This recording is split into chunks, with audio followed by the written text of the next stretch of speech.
Hey guys, Kev here, and I have a review to do for you. This is the CMB Knives Darma. So this knife was sent to me by CMB. I've worked with them on a OEM project. So Divo, we had them make prototypes of a premium version of the Mash. And that project's kind of being tweaked and worked on. They did a great job. But we kind of did the version with Blue Creek so far, so we're kind of just playing it cool on that one.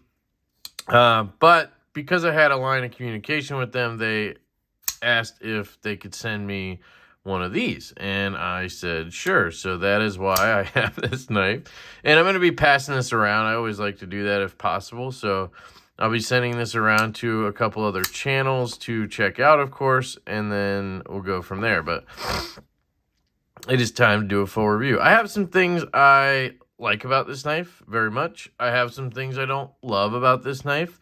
But overall, if you're looking for the quick take, I would say this is a good knife. I would say it's a recommendable knife, and I would say you really can't go wrong with it. You know what I mean? I forgot to look up the price. I always forget to do that. And you know what? Honestly, it doesn't really matter. I mean, it does in a sense, but it doesn't in another sense. It's going to be worth whatever it's worth to you guys, I think. But my guess, and I hate guessing because, you know, if I'm wrong, I feel bad. But my guess is it would be $250 or under on this guy. I would hope closer to $189, $200, something like that. You do have some nice carbon fiber, so maybe just over $200. I don't know, something like that. It's made in China by CMB Knives. They make their own knives. As far as I know, I don't know if they have their own factory or it's like Best Tech where they kind of third party it. I don't know. It is a steel liner lock, but it has titanium scales and then the carbon fiber inlays and M390 steel. I do not know the HRC. I would assume it's like most OEMs over there. It's probably 59 to 61. And it being a coated blade, it's probably closer to that 59 mark. So, the designer, I also don't know. I did at one point, and I cannot remember. I have the hardest time seeing maker's marks. It's not my eyes, it's just the way I see objects. But it took me a second there to see that that's just a knife. It's like a little baby knife. There's your grind line right there and a thumb stud and the handle. But at first I'm like, what is this ovally? Is that like initial SD? But yeah, there is a designer involved here. I will link everything I can down below, of course. I'll probably link White Mountain Knives. I don't know any other dealers that have this. And you can use code LeftyEDC over there at White Mountain Knives when you pick this up. That'll save you 10%. And get you free shipping. But let's get into it. So aesthetically, I like it. I like it when it's open like this. I think it has like a Ferrum Forgy kind of vibe because it has a choil, a drop point, a pretty neutral looking handle. It just kind of gives me that vibe. It's a little thicker than any Ferrum Forge I've ever handled, but you get what I'm saying. But yeah, so it's, it looks cool. Closed, again, I like the slot. I do feel like it's a little bit wide up here and then like thin down here. I don't really like that proportionally on my knives. But overall, I think it looks good. I will say this flipper tab this is one of my gripes with the knife. I just really dislike this flipper tab. I don't know another way to say it. I just don't like this flipper tab. I don't like it functionally. I don't like it aesthetically, ergonomically. I just don't like the flipper tab up here. And I'm one of those people who is weird. I can't like control myself. So whenever I have a knife like this that has multiple opening methods, I want to try and use them. So no matter what, even if I tell myself I don't like this, I don't want to use it, I will keep trying to use it, And I've gotten it down pretty good. It's just not fun for me. I think some people probably could get it down and it would be fine, but I always have to kind of wrist flick it. I just pinch my finger a little bit. It's just not fun for me, and we'll get into that. That's probably really my biggest gripe with the knife, and that's really it. I mean, it's a very good knife otherwise. So if you can just avoid that, if you don't like it, you may love it. So that's another thing, you know, I'm not the end-all be-all of things, so maybe you will love this, right? I'm just telling you my opinion. I hope that's clear. It's becoming increasingly difficult for me lately. People need to understand that everything I say is my opinion, right? Like, I'm just telling you what I think, what I feel. That doesn't mean that that's true. It doesn't mean that everything I say goes, or you know what I mean? Like, I don't know. It just seems like lately, people are really taking what I say, very, very, I don't know, personally or something. It's been an interesting, past couple weeks. But anyway, it's my opinion that I don't like this flipper tab, all right? But otherwise, I really like the knife. I really only have one other gripe, and that's the lock bar access, and we'll get into that a little later. But anyway, aesthetically cool, except for that flipper tab. And like I said, ergos are good. It's a bit chunky. So if we take this, now it is a liner lock, but the fact that it's a steel liner lock, I would want it to be thinner, right? It's at 0.57 on a steel liner lock, which means they didn't have to make the liner thicker to fit a steel insert or anything. Let me just confirm that, but I think I did with them. Yeah, that is steel. So it's not like they had to thicken everything up to fit this titanium liner with insert, if that makes sense. That's usually why a liner lock like this would get thick, because of that, right? But it's steel, so they could have still made it thinner, and they didn't. I don't know why, but it could just be an ergonomic thing. And, you know, it's fine in the hand. It's just I don't like thicker knives, but it works. It's fine. It's a little bit boxy as well. It has a little bit of, you know, milling here, but it feels relatively flat. But it is comfortable in the hand, and then you have that choil, which is pretty comfortable because you have a thicker area right here. And it locks you in pretty good. You don't have any jimping up on the blade, and it's a very, you know, it's a flat spine, so, you know, but it locks you in pretty good for what you're going to be doing here. So the ergos are solid, right? They're not like the most amazing in the world, you know. Just maybe for my hand, if I squeeze, I do, you know, mark up my finger pretty good down there because of, I don't know, maybe because of these chamfers right here or something like that. It just, or the flipper tab grabs me. It's a lot of kind of like sharp or hard corners, 90-degree edges, I guess. So carry, the clip is fine. The clip is milled. It feels like it has very loose retention, but it works really well. I have no issue. It's not a tapper. It goes in the pocket, comes out of the pocket real easy. I have no issue with the clip. Carries fine. It's not uber heavy. It's probably 4.5, 5 ounces, I would think. Maybe closer to 4.5, 4. It's not too heavy. It's fine.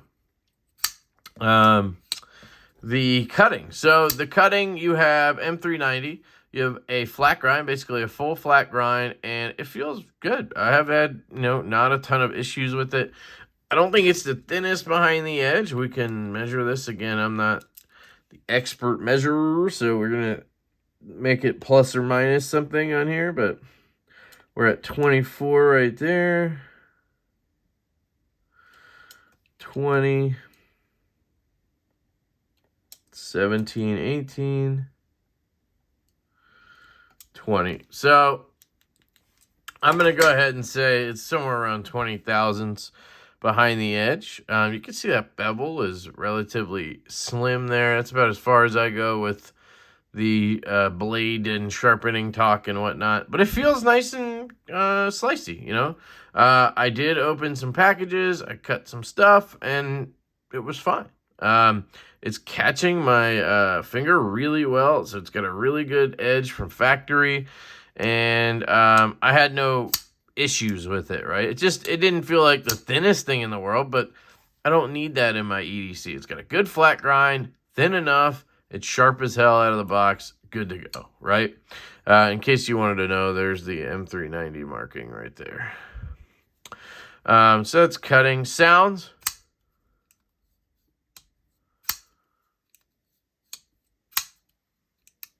Oops.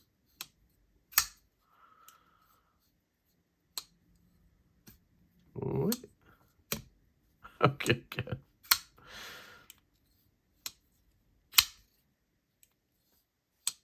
All right, sounds are fine. Definitely not bad. I'd give it a 6 or a 7 out of 10. Definitely solid for sure. Action / fidget factor. So here we go. It's dead centered, which is nice. I really like that. You have no play in any direction. Very nice. You have very good lockup. I appreciate that. It's not early, but it's not getting anywhere close to being late, which is perfect in my opinion.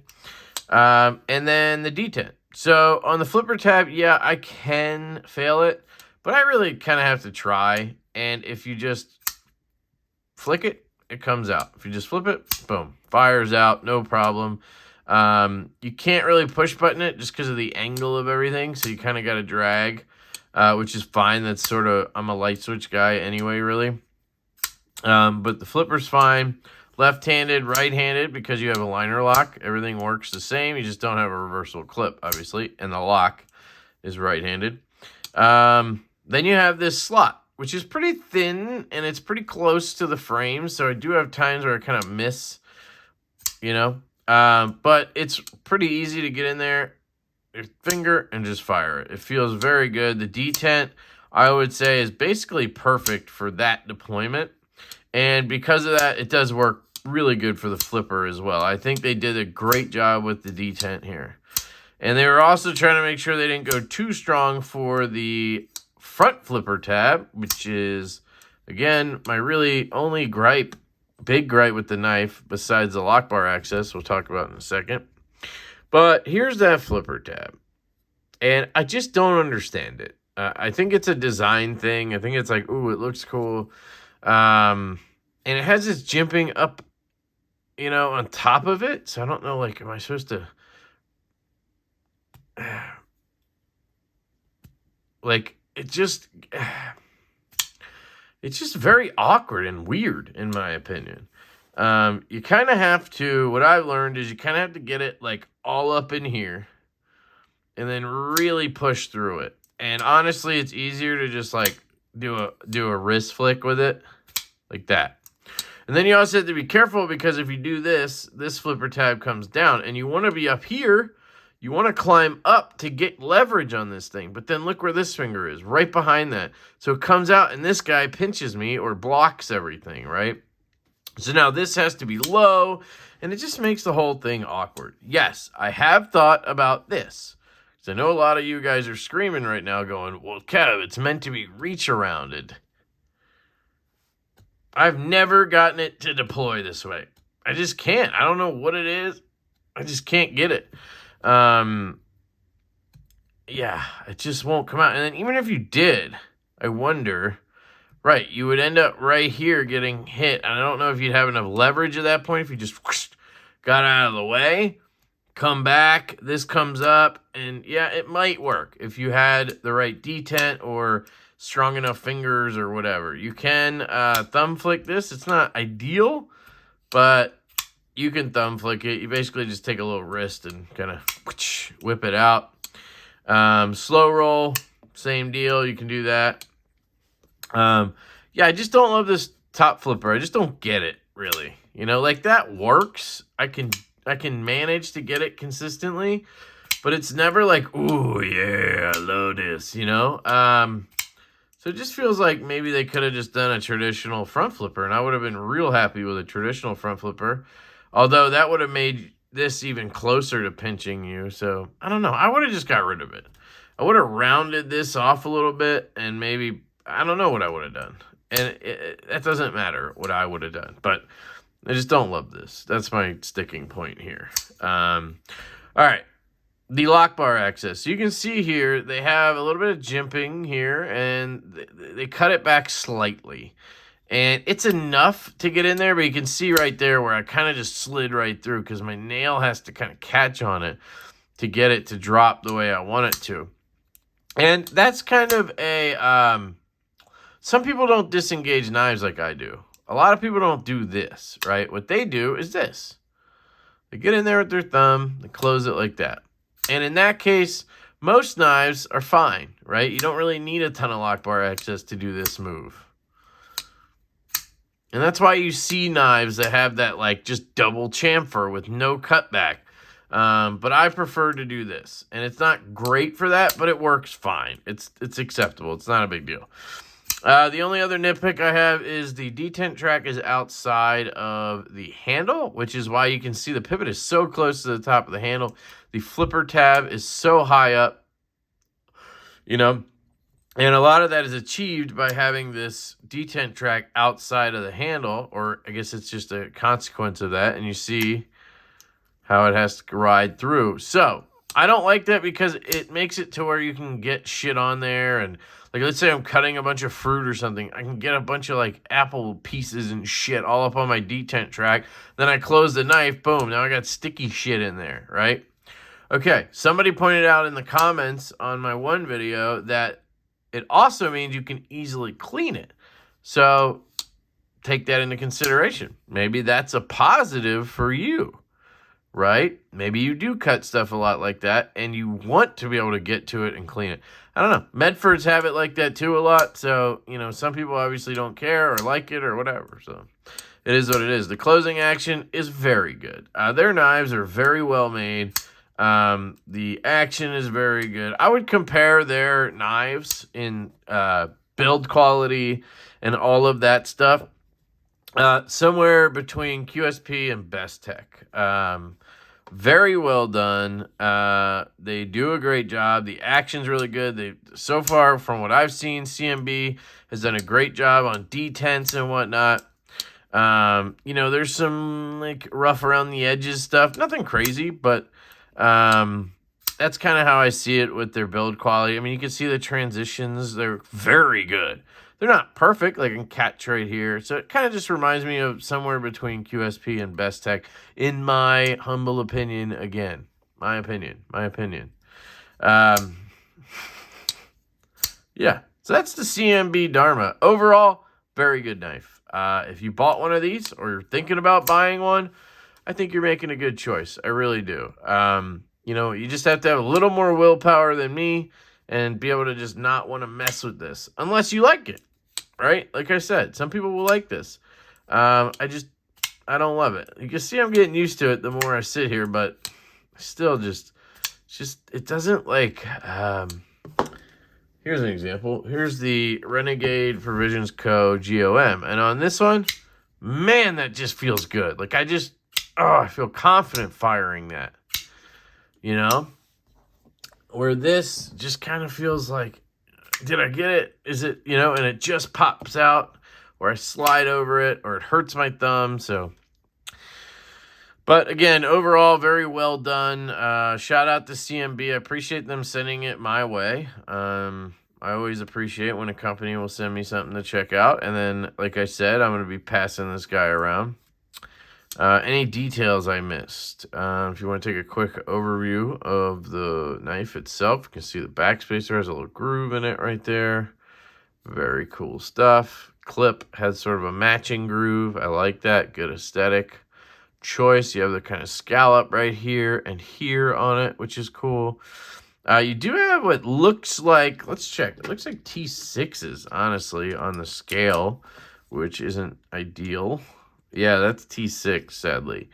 So you got T6 body screws, and then you have a T8 pivot. I'll confirm that for you. T8 on the pivot. So there you go on that. No steel insert, because again, it's a steel liner lock, which is fine. Yeah, there you go. Let me know what you guys think. Somebody let me know the damn price. Hopefully I'll know by the time this comes out, but I thought I'd know by now. Hopefully I'm somewhere close with my $189-ish price point. But I could see it being up to $250 and not being like, oh my God, that's too expensive, you know?